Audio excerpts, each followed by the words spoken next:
What's going on? It's your boy Mixmaster B here live from the MMB Radio Studios for the MMB Radio Podcast where no topic is too big or too small. We talk about them all. We are in full deep Exotica season. Exotica, you know, the convention where it's just love, sex, and everything that has to do with the adult industry. And we have a woman who's gathered widespread acclaim, including starting roles for Brazzers, Evil Angel. She is squirting MILF's anal frenzy, her first anal scene. So we're going to talk about that. So I'm welcoming her right now, Gigi du jour. Gigi, how are you? I am amazing. How are you? Doing wonderful. I thank you for Great. taking the time to talk to us. I know you have a hectic, busy schedule as we're rapidly approaching Exotica, and we're going to talk about Exotica a little bit, but I want to Perfect. talk about all this. Again, I mentioned all the places that you've worked with. You've worked with Brazzers and Evil Angel, and you did your Milfy debut. What is it like to be in such high demand? It's still a little surreal. I still don't feel any different than my first couple of scenes that I've shot. So I just take it one scene at a time, and I'm grateful for every single one of them. So it's like I said, it's nothing like what I imagined when I started. It's definitely the life of a rock star. You know, it's like Yes, yes, it is. Different hotel room every night. Yep, pretty much. exactly living out of a suitcase, different hotel, you 100%. know. Yes, Um, yes. so what has changed from, like you said, you did your first scenes and then like Mhm. now, like how much has it changed in that short time where you've been like, hey, like it just one moment I'm doing this, the next moment it's just like whirlwind. It's been a lot of hard work. So it's definitely not been an overnight success. I don't feel by any stretch. I've put a lot of time in, a lot of travel, a lot of dedication, and all of that. But from my first scene to now, it's a whole different ball game. Going in, I started camming when I first started in the business, and um, I thought that's all this was going to be. And then once I started that, I was like, oh, what's this OnlyFans thing? And then, of course, that kind of, took on a life of its own. And then I was already doing OnlyFans, so I had an agent reach out, and he was like, hey, have you ever thought of shooting a pro scene? And I was like, I have, but, I'm not sure. So I shot my first one, and I was like, maybe this isn't for me. So I actually only shot one and then took 6 months off of shooting, and then that following. So it was like 4 years ago, actually, in October this month. I started shooting pro scenes, and I have pretty much shot a scene every month since. So it's going from not agents not being sure I can be booked to now really having a consistent flow of work. It's absolutely crazy. It's unbelievable, and I still can't believe this is my life. And some people may not know your journey into the industry. You transitioned from being a mainstream model, you've done Yes, infomercials, you've done TV extra work. How did you yes. go from something like that into the adult world? Like, was the like for people that don't know from doing like the modeling and infomercials, was that just something that just like financially was just not cutting it, or No, so it was kind of a change in life. So I was doing that in my late teens and into my early 30s, and then wife life kind of took over. I stopped really mainstream modeling after my second child because it just got to be too much to juggle all of it. They both, my first two actually had modeling contracts under me while I was pregnant and such. So and then life kind of took over, so I took a little hiatus from that. But I always loved it. It was always my passion. It was really where I was comfortable. But prior to, even in amongst that, I had submitted pictures to Playboy, and so I've always had this in mind. It's always been intriguing to me and something that I was interested in. And actually, I submitted pictures to Playboy in '06. Yeah, it was 2005, 2006, and I actually had a call back, but I found out I was pregnant with my oldest, so I had nixed that for a little bit. So just kind of stuck with mainstream, and then life changed. I got divorced. I had some medical stuff go on, and then COVID hit, and all that. The whole world shut down. So I was trying to make ends meet and looked up ways to make extra money. from home while I was home with everybody, and that's when I stumbled across camming, and so I was doing homeschooling during the day during that, and then I'd put them to bed and I would cam during the night, and just kind of juggling the whole thing, and that's like kind of the transition. So, being in Playboy and Hustler and stuff has always been something that's intrigued me, but it wasn't until I was older and a little bit more, I guess, self-confident. I said, give it a shot.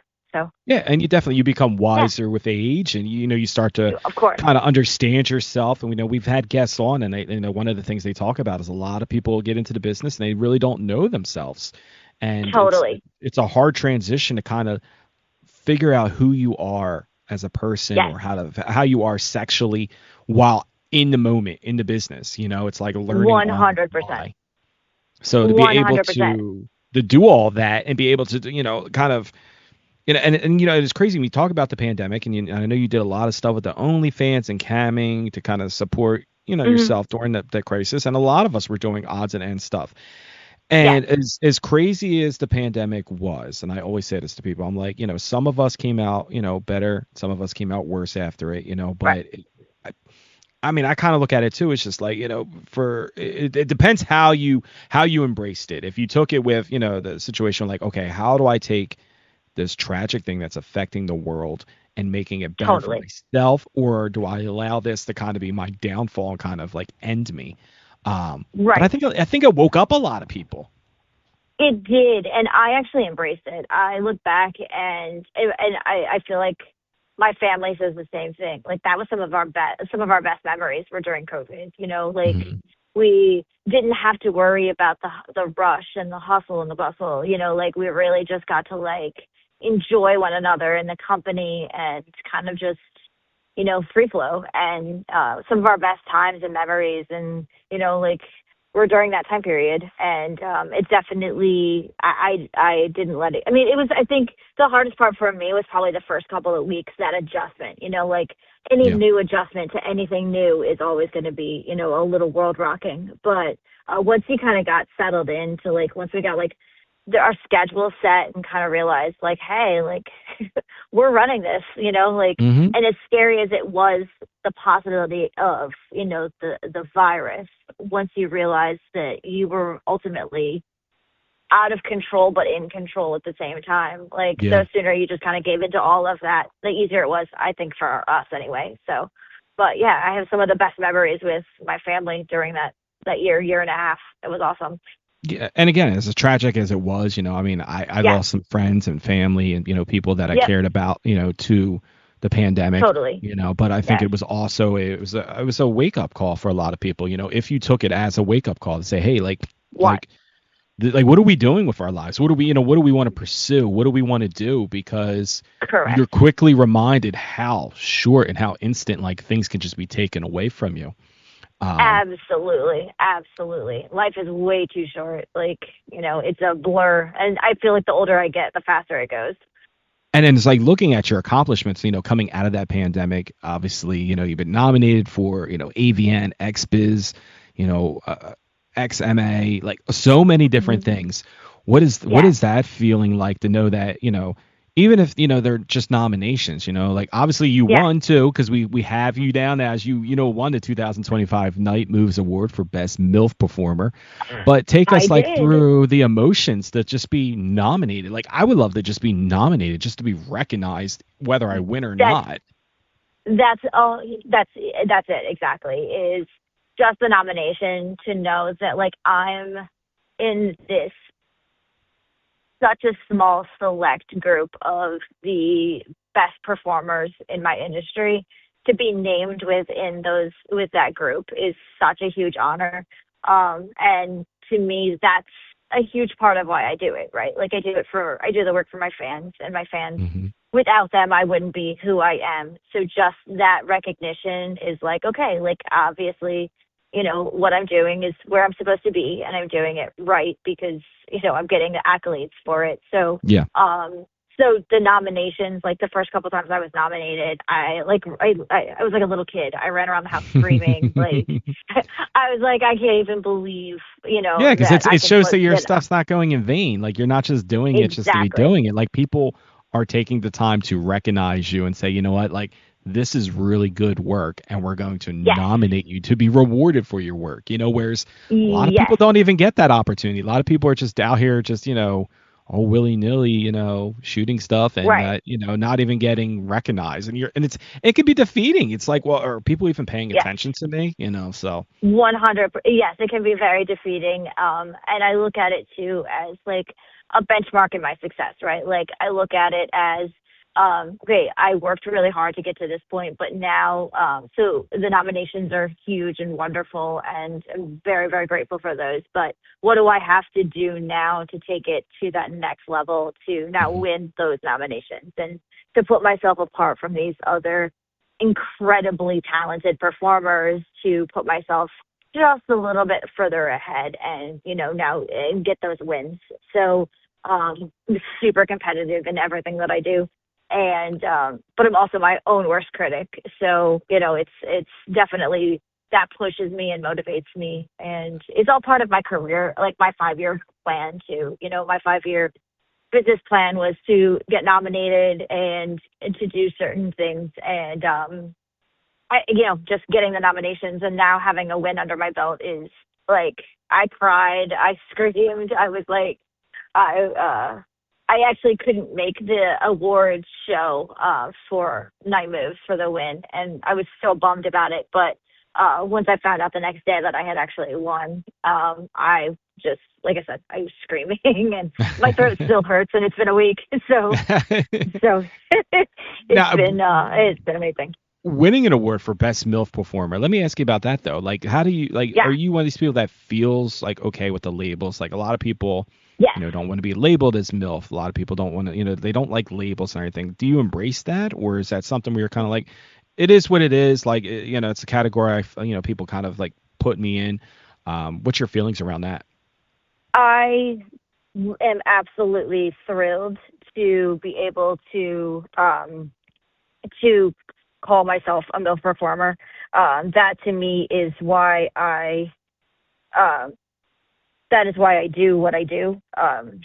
So for me, when I won Cam Model of the Year, that's what my main focus was.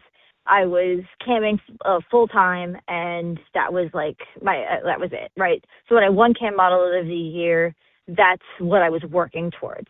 And now as a MILF, I fully embrace that niche. Like, and I think to fight those titles and to fight those labels and things, to me is a mute point. Like, my success rides on being that niche, and if I didn't have those labels, how would people find?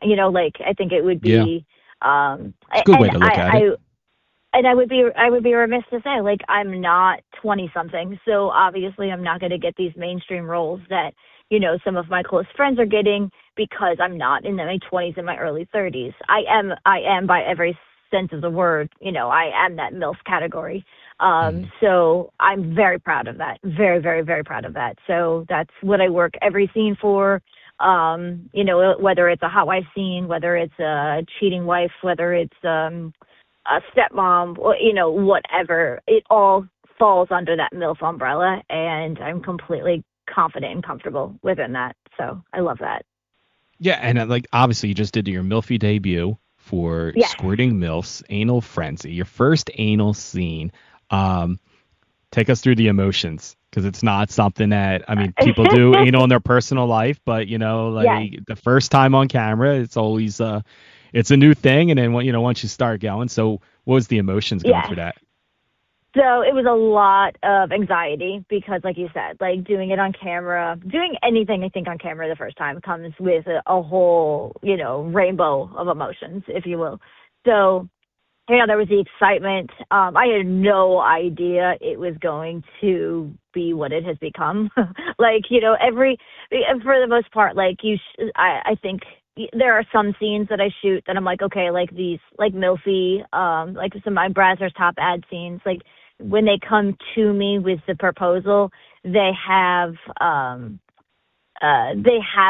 that like that meat behind it where you're like, okay, like Milfy, when they came to me, I knew that was going to be a big scene. I knew that when I did my feature for for West Coast and Elegant Angel. I knew that was going to be a big one, but I had no idea that this anal squirting scene was going to be turned into kind of what it's turned into. And so I'm super, super happy. So the prep for anal alone is an emotional experience, like because you want to make sure that everything is perfect and you want to make sure that you're putting your best foot forward, and it's not something that you do on a daily like you do, I think, the other, with regular vaginal sex. So it's, I was nervous. And the gentleman that I shot with was on, the more well-endowed side. So there's always that concern too. And like, is my,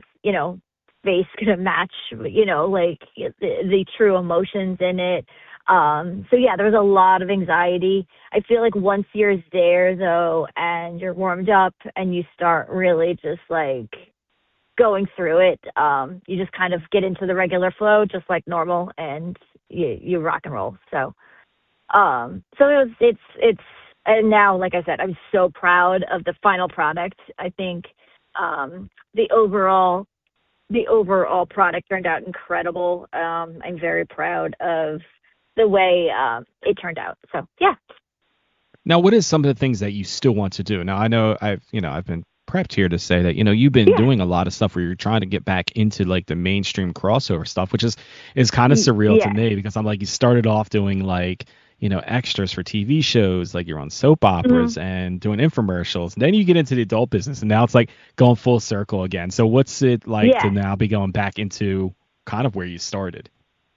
It feels like a very natural transition, because for me, a big part of what I do even here is the acting. So I even though it's pornographic material, I still take my acting roles very serious. I study my lines, and so for me, it's just like kind of going back home. It's like I was comfortable there, and now I know a lot of people are like, oh, you can never go back because of it, but I don't feel that that's true. I think we as a culture have evolved a little bit, and I feel that there's definitely going to be the ability to move back and forth, or even move back to it. And I'm excited about that possibility. And I'm very proud of every project that I've ever done. But I think to be more of the mainstream role would be like a proud moment too, just for all bragging rights. Like it's a little easier to brag about like, a soap opera than it is about being a porn. So, but I'm proud of it all. So. Now, how much of it, like, how much concern do you put into just the ever-changing world that we live in? Like, there's a lot of speculation about people wanting to do censorship on the adult business. You dealing with the technology issue with things like AI.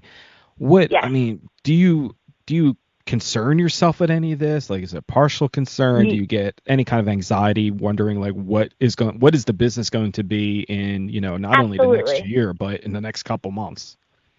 Absolutely. And I think it's about where the business is going. It's about giving control to companies and to other individuals that don't have the rights over me, my body, my name, etc. AI is definitely it's a huge concern for a lot of us performers. I was just on X last week, and a performer was featured in this entire DVD series, and she has never shot for them, but because of paperwork that she had signed with another company, it ultimately gave them AI rights over her, so they were able to roll that into other scenes that she didn't even have to shoot. And so that's a massive concern, right? Like, I also have the main concern too of people utilizing my image, my voice, for less than moral things, for scams. Like, I don't want people using my voice or my images, or videos of me that look real, to scam other people. And I've had guys say like, oh, you have said this or you've done that. And I'm like, no, like if you're not following I have 2 Twitter pages, or X. I have 1 Instagram. I have 1 OnlyFans at the moment. If it's not coming from one of those main sources, then it's not me. And I try to remind people to make sure that you're going to, truly authentic sites and making sure that you're doing your homework before, sending money or, involving yourself too much with said person, because it's so real anymore. It's very real. So Yeah, it's obviously a huge concern. and I can vouch for that. You know what I mean? If I'm not getting official release here from Star Factory, then I'm not having them on the show. That's just it's crazy because it's funny. I'll tell the quick stories that I had someone they said they listened to the podcast and was like, hey, like, I'm an up and coming, talent or whatever. I'm going to be at Exotica and I wanted to, know if I could be on the podcast. And I'm like, yeah, that's fine. And then quickly I realized during the interaction and talking with them that I was like, I'm dealing with an AI account. Oh my, oh my goodness.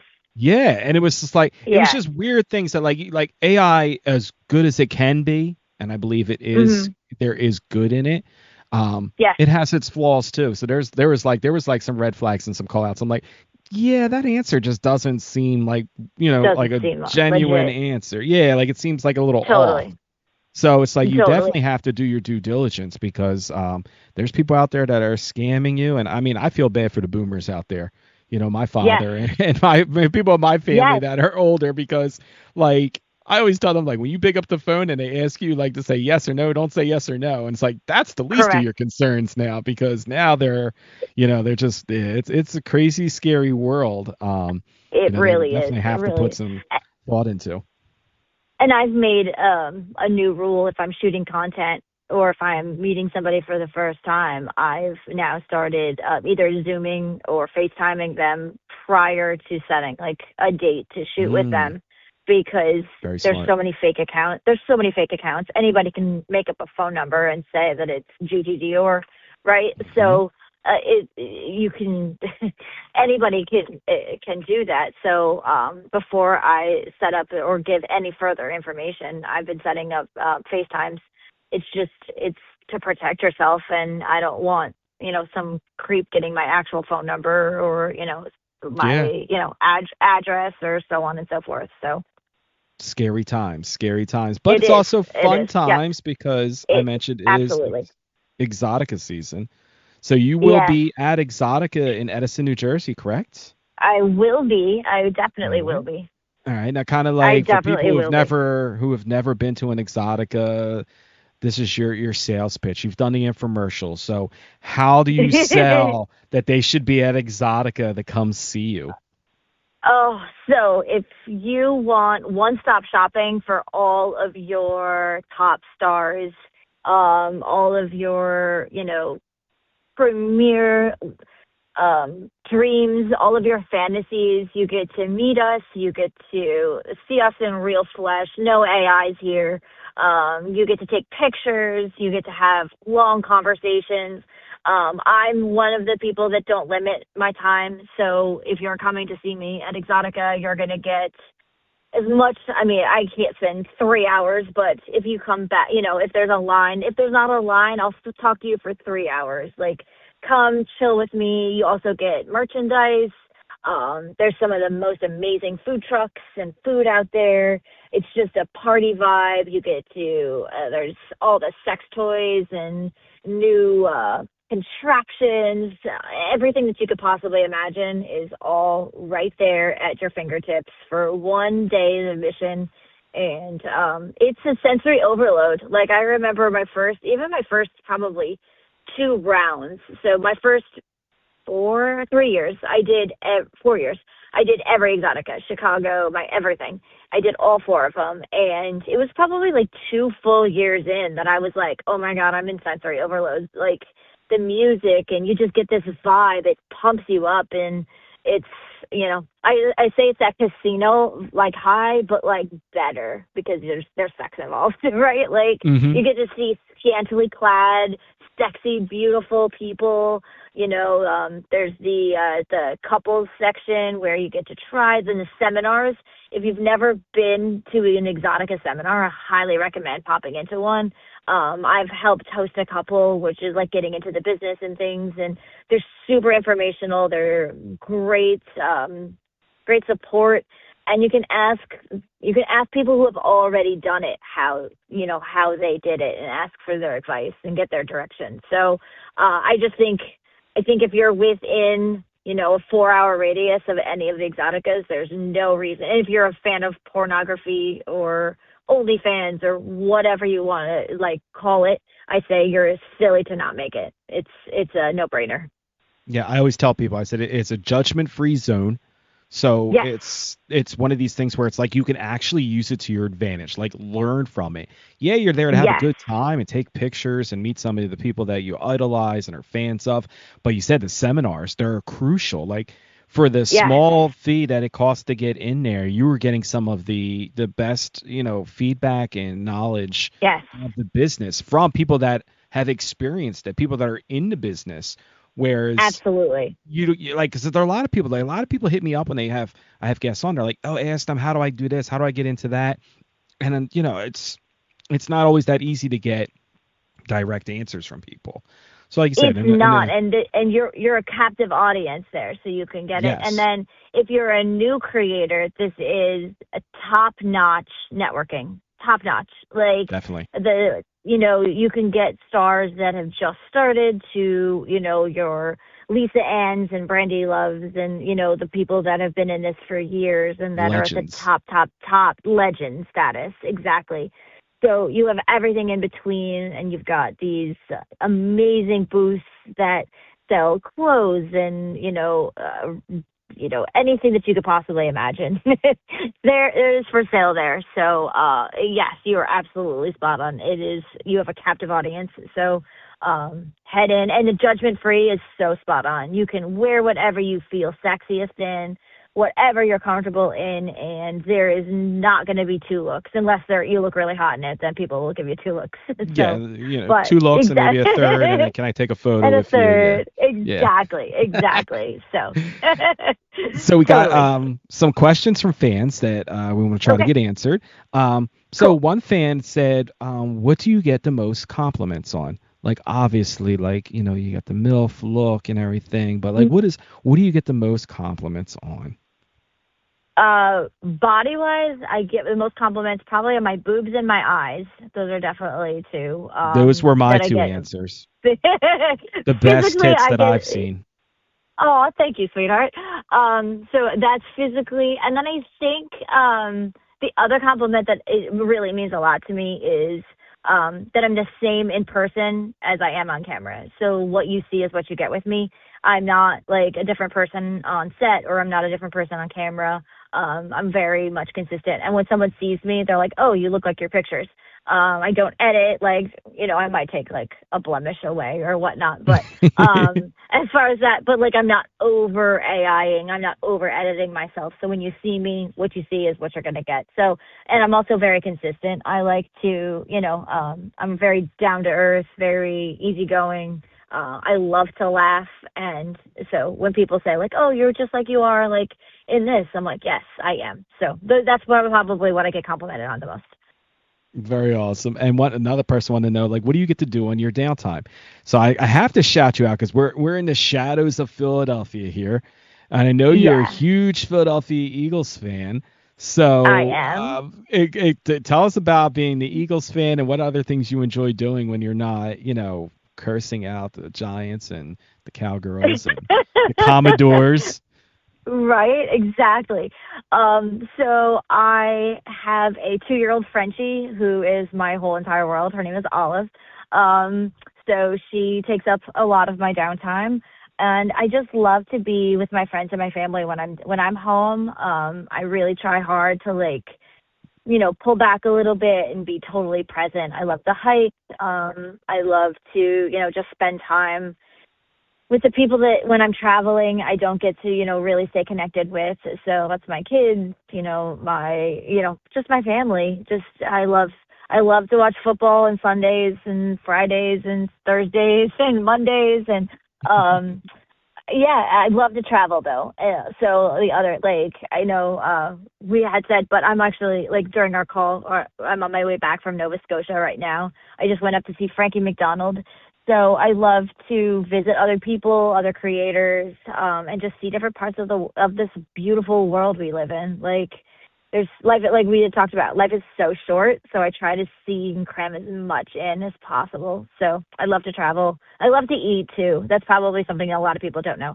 I love food. I don't discriminate. Give me food. I love food. So How do you stay in such that's, amazing shape then, if you love food so much? I have to be honest, I'm just very fortunate. Just very, very, very lucky. Very lucky. I have to eat a ton just to gain a couple of pounds. So it's a blessing and a curse all at the very same time. So I do my best. So we mentioned you love watching the football on all days of the I week. do. So I how did you do. become the Philadelphia Eagles fan, though? So I was I mean, originally not that born we need a outside. real reason, you know what I mean? Like We we'll don't, right? take it, you know. But We'll take curious minds would like to it. know. So I was originally born outside Chicago, so my whole family was Bears fans, and that's the worst. I think that's the worst fan to possibly be is the Bears fan at this point in my life. So, but I said I was a fan of Bears because that's what everyone around me was. But Yeah. the truth was is I was a fan by proxy. So as I got older, I just realized that I didn't like New York teams. I just don't. I don't care for the Jets. I don't care and I don't care for the Giants. But I really liked the Eagles. And then I met Hollis Thomas on another podcast, and that just solidified it for me. I was like, he's just a incredible human being and just such a solid human. And we had so much fun. We got the fire department called on us in the podcast and all this good stuff. So, that just like finished me off, and I have been a diehard Eagles fan. Like I was in LA the last like month and a half on the West Coast, and stupid NFL blackout dates and blackouts. So I couldn't get it anywhere on the West Coast, even if I was like on Philly apps. So I found that on Sirius Radio, I can download Sirius Radio and I can get all the games no matter where I'm at. So that's what I Definitely, listen to you today. got to have Merle Reese, Mike Quick on the call. You can't Exactly. you can't listen to the national broadcast. It's just not the same without No, having Merle calling the game. it is so factual. There is something about his voice that is just like, it excites you. It helps with and I love how he's so partial to the Eagles. It's just amazing. He is so obviously one-sided in it, and it makes me smile. So, And I'm sure he low that's my key story. watches all of your tush pushing. So I'm sure he's a fan of your work as well. I hope so. I hope so. Did you ever think of maybe doing like a theme scene where you do like a football scene and like you got to coordinate the tush push somehow into a scene? I think you are spot on. I think you are onto something there. I really like that idea. That's We got to actually make sure a we really get that great done. idea. Yes, and I'll credit you for the idea. I I I like to appreciate give that. credit. I give credit where credit is due, and that's a great idea. That's a great one. So we're rapidly approaching 2026. What is something that you can I kind can't of believe that. tease? Yeah, I know it's gone by so quick. Before you know it, Jesus. it's Yeah, gone in a lightning. What is it something you has can been. kind of tease for the next year? I have huge things coming for this next year. I just partnered up with another creator, and we are building something that is going to be next level for Gigi Dior. So I'm taking some control into my future and into some creative ideas. So I'm really like over the moon excited about it. It's like all I'm working on. It's all like I have to remind myself like I have to do regular work still because I'm so excited about it.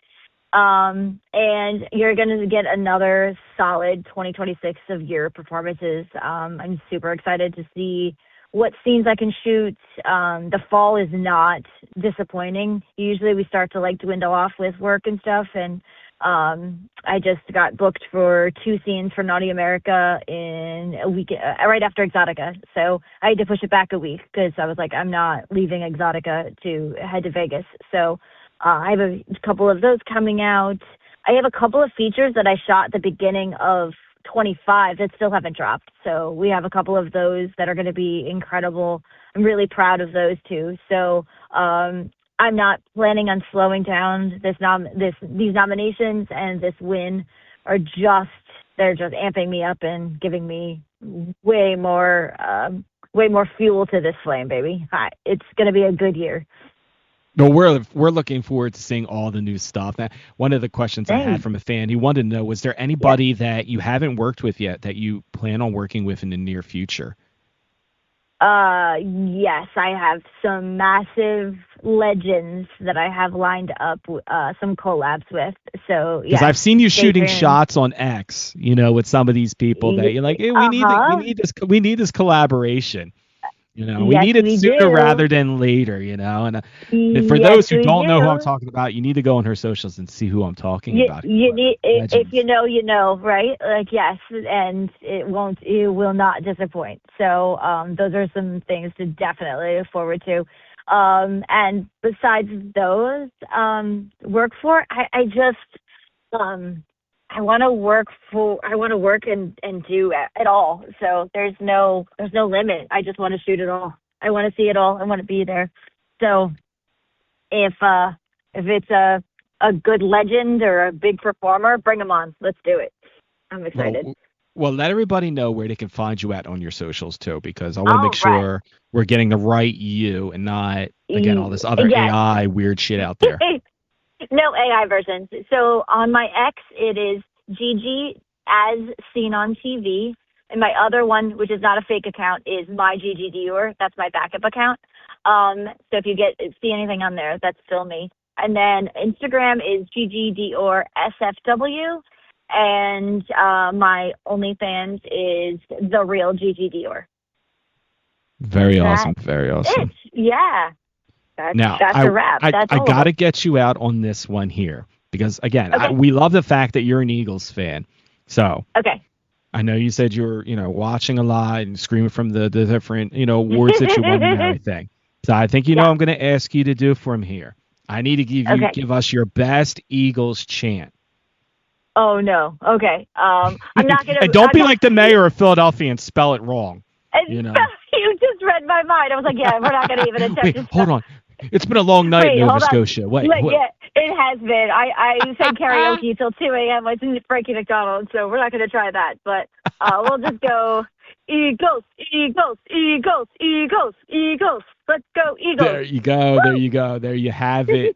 Gigi, I appreciate you taking the time to talk to us here. We cannot wait to meet you and see you at EXXXOTICA in Edison, New Jersey. Yes. In the shadows of New York. So all the Giants fans out there, Sorry. We got a rep for Philly, so.